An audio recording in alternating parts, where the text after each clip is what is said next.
क्या एकला चलो की बीजेपी की रणनीति एनडीए के आकार को छोटा करती जा रही है? मंगलवार को जेडीयू के एनडीए से किनारा करने के बाद सियासी गलियारों में ये सवाल खड़े हो रहे हैं। गौर करने की बात यह है कि 2019 लोकसभा चुनाव के बाद महज 2 साल के अंदर बीजेपी ने शिवसेना, अकाली दल और जेडीयू के रूप में अपने 3 अहम सहयोगियों को खो दिया है। देखते हैं ये रिपोर्ट। 2019 लोकसभा चुनाव के बाद उसी साल के आखिर में हुए महाराष्ट्र विधानसभा चुनाव के बाद तब एनडीए की सबसे बड़ी सहयोगी शिवसेना ने बीजेपी से नाता तोड़ा था।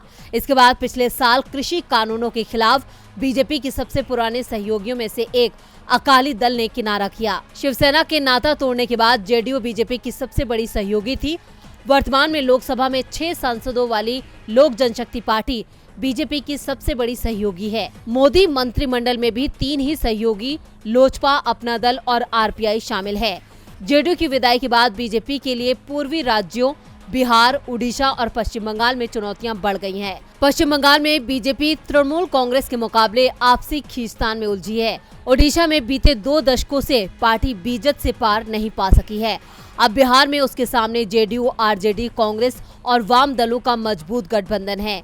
इन 3 राज्यों में लोकसभा की 122 सीटें हैं। मौजूदा वक्त में बड़े राज्यों की बात करें तो बीजेपी के पास हाल ही में महाराष्ट्र की सत्ता आई है।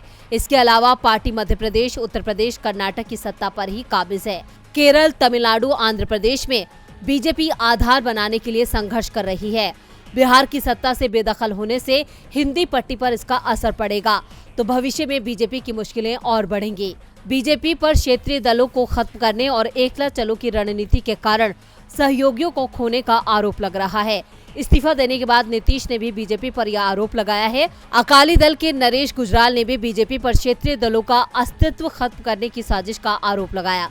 मोदी सरकार के बीते और वर्तमान कार्यकाल में कई दलों ने एनडीए से नाता तोड़ा। पहले तेलुगु देशम पार्टी और उसके बाद जम्मू कश्मीर की पीडीपी ने बीजेपी से नाता तोड़ा। सुदेश महतो के नेतृत्व वाला all Jharkhand students union, OP Rajbhar के नेतृत्व वाली सोहेल देव भारतीय समाज पार्टी, हनुमान बेनीवाल के नेतृत्व वाली राष्ट्रीय लोकतांत्रिक party, Bodo people's front, Gorkha Janmukti Morcha जैसे कई दूसरे उप क्षेत्रीय खिलाड़ी थे। गोवा फॉरवर्ड पार्टी, एमडीएमके और डीएमके भी सत्तारूढ़ एनडीए गठबंधन से बाहर हो गए।